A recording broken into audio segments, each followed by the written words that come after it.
tardes, compañeros. Mi nombre es Yajaira Monsalve. Hoy vamos a ver el módulo 2 que se trata sobre el tipo de quemaduras. ¿Qué nos dice este módulo? Este módulo va a tratar sobre 4 puntos, ¿verdad? El concepto, 4 no, 5 puntos. El concepto de las quemaduras, los tipos de quemaduras, las heridas por arma de fuego y sus reconocimientos, las heridas por arrollamiento y el reconocimiento de las concausa y sus requisitos.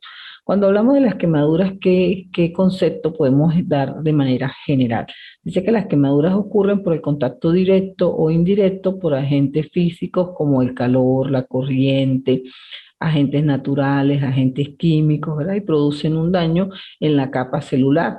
Dependiendo de la magnitud de esta quemadura, las personas pueden simplemente tener una quemadura y tener un tratamiento dérmico o dependiendo de la magnitud de la quemadura a lo largo del cuerpo, pues puede también ocurrir la muerte.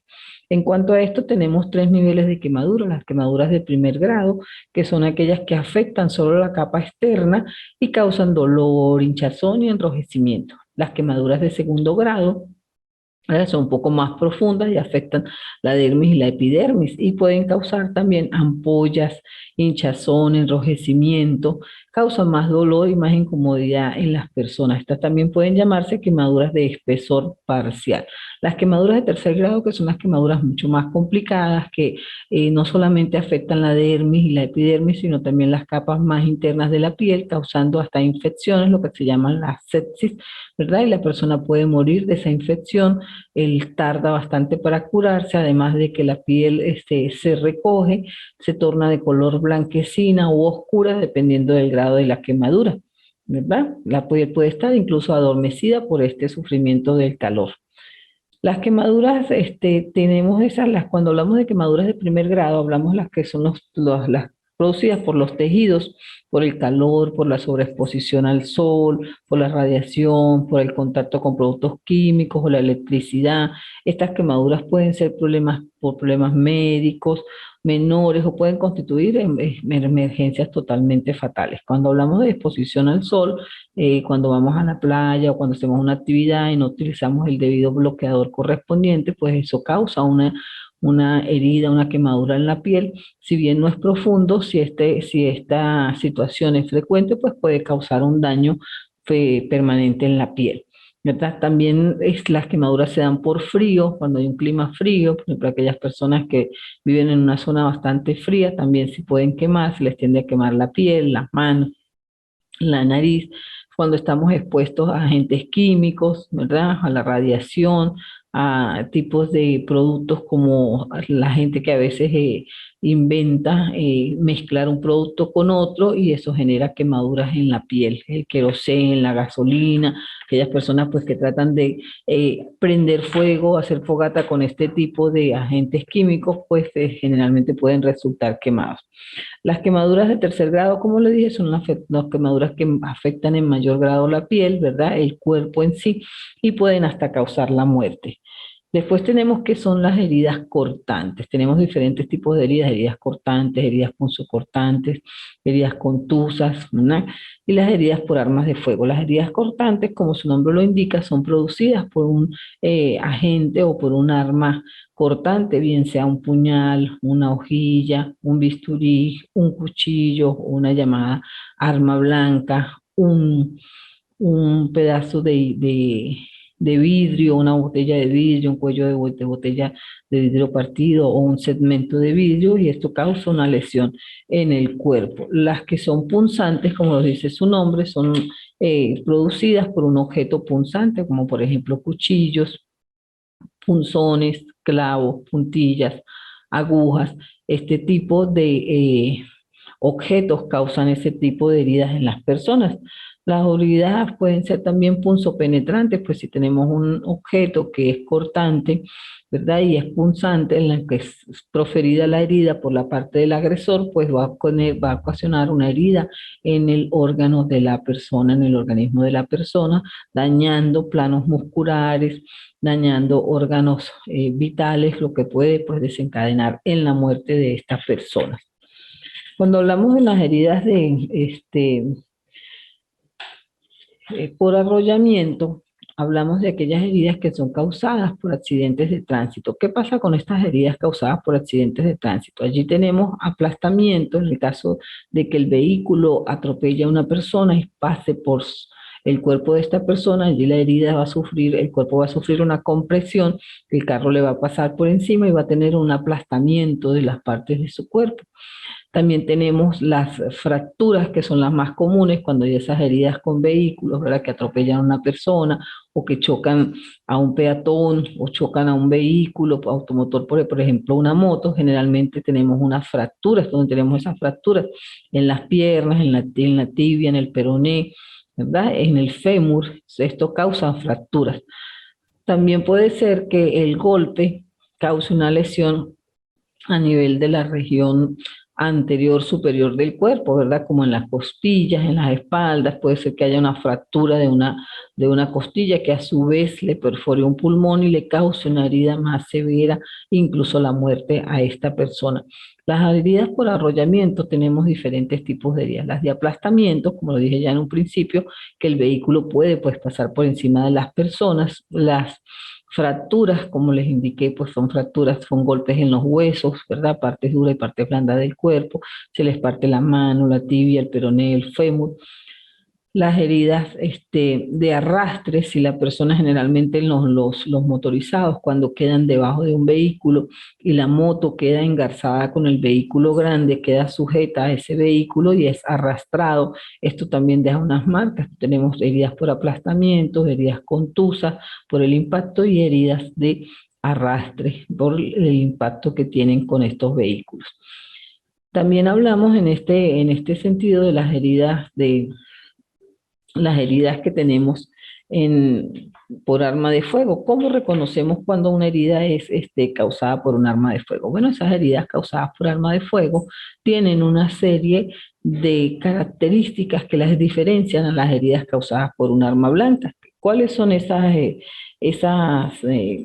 diferencias? Bueno, esas lesiones que son causadas por un arma de fuego dejan primero un anillo de contusión. ¿Cómo vamos a reconocer que es una herida causada por un arma de fuego y no por un arma blanca? Bueno, primero dejan un anillo de contusión que también se denomina una zona apergaminada, una orla equimótica o el halo contuso. ¿Qué significa eso? Que deja una marca, un círculo de apergaminamiento, ¿verdad? En el sitio donde se produce la herida, donde hace el impacto la bala. Esta forma, ellas tienen diferentes formas. ¿De qué depende esta forma? Bueno, esa forma depende, puede ser completo o concéntrico, ¿verdad? Que el halo rodea de manera completa y totalmente el orificio de entrada. La incidencia del proyectil es perpendicular.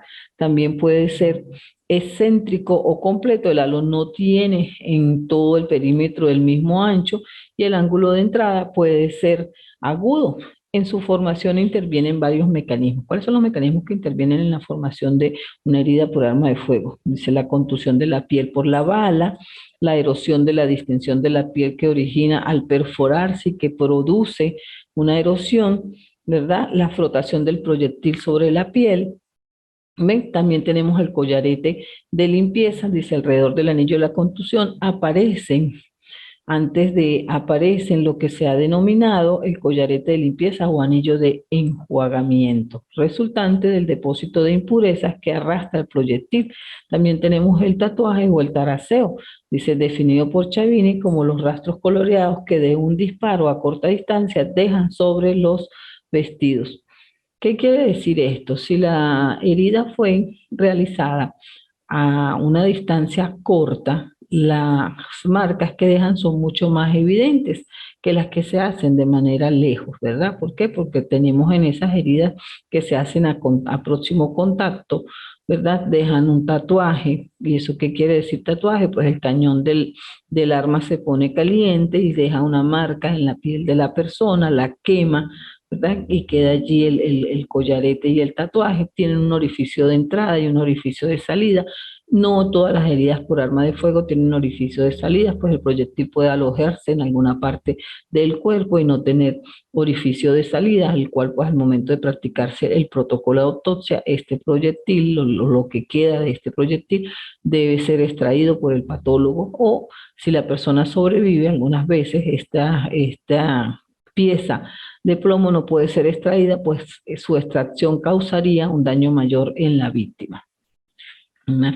Tenemos también que en estas heridas por arma blanca hay una situación que se llama, o una característica que se llama ahumamiento, que es el humo que dispara y se deposita en la piel con una coloración negruzca, ¿verdad? Dice, otras características presentes en las lesiones que son producidas por el arma de fuego es que a veces el trayecto puede ser único o múltiple, dependiendo de si el proyectil se desvía o no. También esto que puede ser, si es realizada con una escopeta, recuerde que las escopetas tienen unas balas, ¿verdad? Que están llenas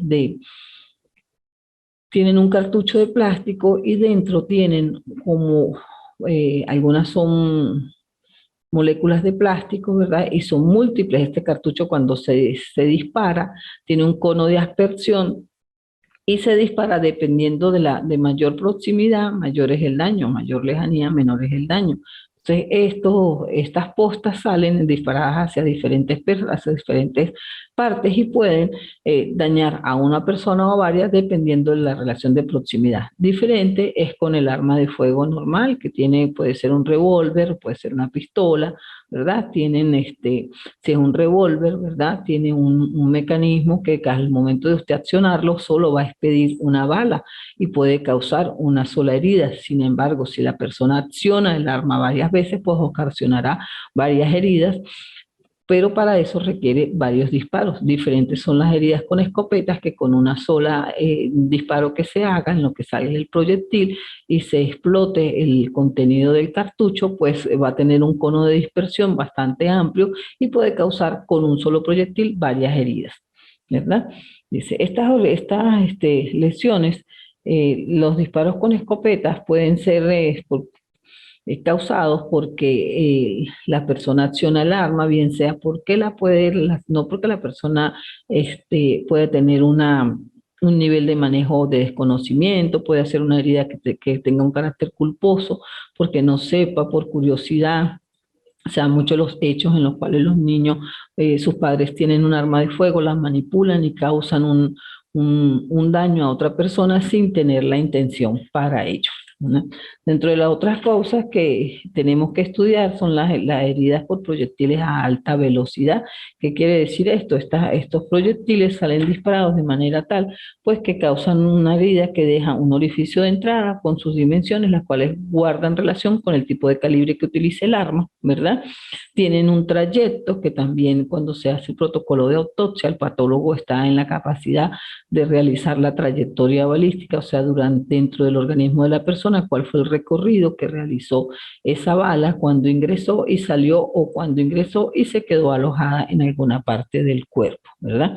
Dice, el trayecto es una característica principal y es la destrucción que existe de las estructuras que atraviesa, pues por cada parte que va pasando, esta bala, este proyectil va causando un daño en el organismo de las personas, ¿no?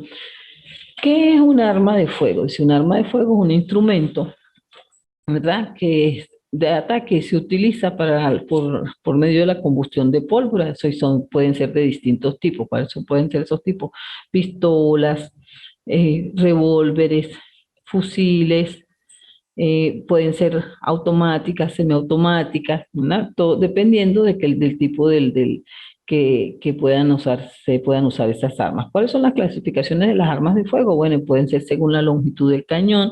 Según la longitud del cañón pueden ser armas cortas como revólver, pistolas o ametralladoras, armas largas como las carabinas, las escopetas y el fusil. También pueden ser, según la longitud del cañón, tienen una importancia para determinar el alcance del arma, cuáles son, según la carga que puedan utilizar para el disparo. Pueden ser con un proyectil único, pueden ser proyectiles múltiples, como son las metrallas, las postas y los perdigones. Pueden ser según la construcción de las armas, pueden ser distintos fabricantes por diferentes usos. Las armas atípicas pues son aquellas que son realizadas de forma casera, a través de tuberías, de imitación, pueden ser modificadas, ¿verdad? Son los llamados chopos que nosotros llamamos, o hoy en día se llaman facsímiles de armas de fuego, ¿verdad? Dice aquí, ¿cuál es la morfología que dejan las heridas por arma de fuego en las personas? Pues tienen un orificio en inicio, un orificio de entrada, ¿verdad? Y ese orificio de entrada empieza a recorrer un trayecto, ¿verdad? Puede ser redondo u oval, puede seguir las líneas, ¿verdad? Que están ya establecidas de las fibras elásticas, dejan un tatuaje, son los elementos que se sitúan alrededor del orificio de entrada, ¿verdad? Tienen una contusión en la piel por la bala, rompen fibras elásticas por la distensión de la piel, ¿verdad? Y fraccionan y frotan la piel por el giro del proyectil y la limpieza y la suciedad para la cual atraviesan la piel. Dice, ¿cuál es el taraseo? El taraseo se refiere a la forma por las quemaduras por la llama, el depósito negro de humo o la incrustación de los granos de pólvora en la parte del cuerpo de la persona que sea afectada. También tienen un orificio de salida, ya les dije que algunas pueden tener orificios de salida, en otros casos no, el proyectil puede alojarse en alguna parte del cuerpo de la persona y no puede ser extraído en un momento dado, ¿verdad? Ese orificio de salida puede existir o no y puede variar dependiendo de la forma y del tamaño, bien sea del tipo de munición que utilice el arma que se utilizó para realizar el arma, para realizar la herida, y también de la cercanía o la relación de proximidad que haya entre el tirador y la persona que está siendo herida en ese momento, ¿verdad? Las heridas por perdigones pueden considerarse como las que van a dar lugar a orificios de entrada y a un trayecto, y la forma dependerá, el trayecto dependerá de la distancia que existe entre el tirador y la persona que sea afectada. Puede ser a muy corta distancia, lo que impactará o causará un mayor daño físico en la persona, y de menor grado o menor gravedad si la distancia es más corta, ¿verdad? ¿Cuáles son los problemas que presentan los forenses a la hora de examinar este tipo de heridas que son causadas por arma de fuego? Bueno, tienen varios problemas, como pueden determinar la distancia en la que se realizó el disparo, pueden tener la dirección donde estaba ubicada la persona que realizó el disparo, qué posición ocupaba con respecto a su víctima, el tirador, ¿verdad? Y la etiología médico-legal del disparo, ¿verdad? A esto se refiere este tipo de situación. Cuando nosotros estudiamos el trayecto de la bala, estudiamos este trayecto para determinar cuáles fueron los planos musculares que fueron atravesados por gracias, que fueron atravesados por la trayectoria del proyectil dentro del organismo de la persona. Esto nos lleva pues a determinar si dañó un plano muscular, si dañó un órgano vital, si esa herida va a dejar una secuela, en el caso de que la persona sobreviva, si esa herida va a dejar una secuela en la persona, si la persona va a poder caminar, si perdió la capacidad de hablar, si perdió la vista con esa herida, ¿verdad? Y para eso hacemos la trayectoria, para saber cuál fue el recorrido que tuvo dentro del organismo de la persona esa herida, ¿verdad?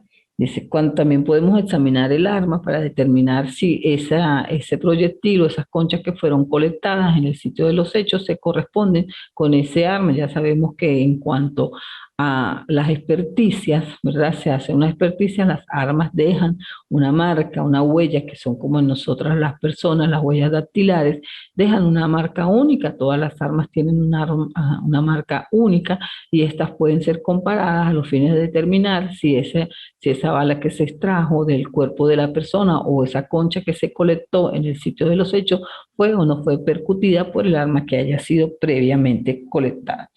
Como hablamos de los accidentes general, de las lesiones en los accidentes de tránsito, esto es un tema bastante delicado. Últimamente le hemos visto cómo se han aumentado estos accidentes de tránsito que incluso pues causan la muerte en las personas. ¿Cuáles son las lesiones más comunes que ocurren en esto? Son las raspones, las contusiones, las luxaciones, las fracturas y las laceraciones, ¿verdad?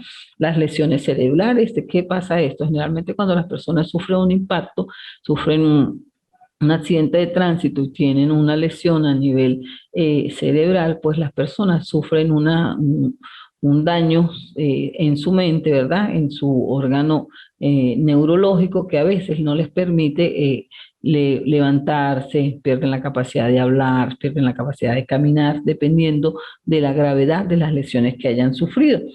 Entre otras lesiones que pueden sufrir estas personas por el impacto que hayan recibido, tenemos esguinces, torceduras, ¿verdad? Lesiones en el cuello, lo que se llama el síndrome del latigazo, pues si venimos manejando y una persona nos impacta por la parte de atrás del vehículo, inmediatamente nos vamos a ir hacia adelante del carro, como si nos llevamos el cinturón puesto, eso es lo que llama el síndrome del latigazo, que deja una lesión a nivel de la cervical en las personas, ¿verdad?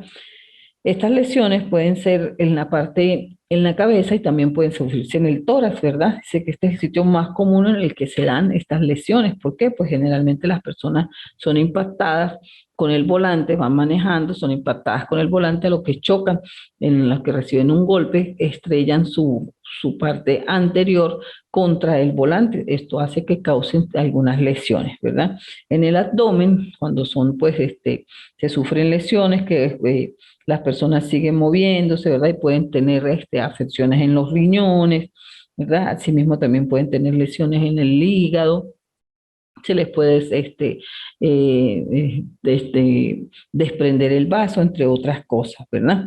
Las lesiones por compresión son las lesiones, ¿verdad? Cuando las personas son aplastadas, ¿verdad? Algunas veces hemos visto en algunos accidentes de tránsito que el vehículo, el conductor pierde el control de su vehículo y decide chocarlo contra un objeto fijo, vamos a poner contra una casa, contra un muro, pero si en ese muro, en esa casa, en ese momento se atraviesa una persona, pues el vehículo ¡pam!, lo va a comprimir, es una herida por compresión, y va a quedar allí aplastado entre el vehículo y la pared o el muro que esté allí, ¿verdad?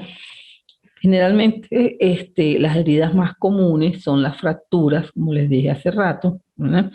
Y muchas de esas lesiones posteriormente causan la muerte. Cuando hablamos de las colisiones frontales, heridas, accidentes de tránsito donde la colisión es frontal, ¿verdad? Esa colisión es la suma de dos velocidades, las dos vehículos o las dos personas se desplazan a una velocidad cada uno y cuando se chocan de frente, pues sufre un impacto cada uno, en los cuales pues uno de los dos va a salir o los dos evidentemente lesionados, ¿no? Los impactos laterales, cuando los golpes se dan por los lados del vehículo, cuando no es de frente, cuando no se chocan con la persona de frente, cuando no se chocan con otro vehículo de frente, sino que es por un lado. Esto puede tener daños tanto para el conductor como para el copiloto y los acompañantes en esos vehículos, ¿no? Ahora hablamos de lo que se llama la concausa. Fíjese qué es la concausa. La concausa se refiere a una situación es un factor o varios factores que van a afectar las heridas que tienen las personas, ¿verdad? Esto puede ser una lesión preexistente, esta concausa puede agravar la lesión de la persona, puede tener una condición preexistente, ¿verdad? O sea, yo ya tengo la concausa se da, por ejemplo, yo soy enfermo de azúcar, yo tengo esa patología o sufro de asma y ahí hay cosas que yo no puedo consumir o que no puedo leer, soy alérgica a los olores fuertes, a la pintura, al polvo, o soy alérgica a un medicamento, soy alérgica por decir a la penicilina, ¿verdad? Resulta que si la persona que me agrede tiene conocimiento de que sufro esa alergia y procura darme una situación de estas, me va a causar un daño mayor, ¿verdad? Y esto, ¿en qué va a incidir? Va a incidir en la pena que se le va a aplicar a la persona. Eso es cuando existe una causa preexistente en la concausa. Cuando la persona no sabe que esa persona, que esa víctima tiene una condición específica e incurre en un error, bien sea suministrándole un medicamento errado o exponiéndola a una situación que le cause un daño, esto no le va a agravar la pena. ¿Por qué? Porque la persona no lo conocía. Entonces, allí hay preexistentes y hay sobrevenidas. ¿Qué es sobrevenidas? Bueno, le dieron un medicamento y a la persona le produjo una alergia que nadie conocía que tenía y eso le causó la muerte. Esto de ningún momento me va a agravar la pena. Cuando hacemos la concausa debemos reconocerla a los fines después de determinar si estamos en presencia de un caso de un homicidio, supongamos por un envenenamiento, debemos determinar en el protocolo de autopsia si esa persona tenía una patología previa a los fines pues de determinar si nuestro defendido efectivamente fue la persona que le causó la muerte o la muerte fue causada por una reacción alérgica a un medicamento, pudo haber tenido una intoxicación medicamentosa, pudo haber sufrido un paro cardíaco por una emoción que le dieron, ¿verdad? Entonces tenemos que saber reconocer lo que es la concausa a los fines pues de nosotros poder desvirtuar en un caso que nos sea asignado si la persona es o no es responsable de esta situación. En estos casos tenemos las personas, por ejemplo, que son diabéticos, que presentan una diabetes y pues tenemos que saber si esta persona tiene o no tiene esta condición. Las concausas anteriores, ¿cuáles son esas? Son aquellas que ya existen anteriormente a producirse la lesión, ¿verdad? Aquí se hará mención al llamado estado anterior, o sea, si ya la persona tiene una condición, no pueden atribuir la causa de la muerte a esa situación, puesto que ya era una condición, una patología que la persona presentaba, tenía una enfermedad, una condición, una predisposición que incrementa pues el daño causado, ¿verdad? Un ejemplo de esto sería una diabetes preexistente que complica la evolución de un traumatismo, produciendo una úlcera en un pie. ¿Qué quiere decir esto? De repente la persona es diabética, se le causa una lesión y no le cierra la herida. La persona puede pues perder la vida por esto, puede perder la pierna, el brazo, porque no le cierra la herida, pero es una condición que ya existía anterior a la lesión que le fue causada, ¿verdad? ¿Cuáles son las concausas simultáneas? ¿A qué se refieren las concausas simultáneas? Se refieren a las que tienen lugar una vez que se provocan la lesión. O sea, tuve una lesión, ¿verdad? Una embolia gaseosa por un traumatismo penetrante en el cuello, el aire entra por una vena y produce un infarto cerebral a pesar de que la herida sea leve o sea menos grave. La causa necesaria de la herida, ¿verdad? Habrá entrado, pues es que el gas haya entrado por las venas. Y la embolia gaseosa es una causa suficiente ya que puede producir un efecto consistente como una isquemia y en este caso sería una isquemia cerebral. ¿Cuáles son las causas con causas posteriores? Estas se dan después de la lesión. ¿A qué nos referimos? Bueno, típicos ejemplos de eso son la neumonía, ¿verdad?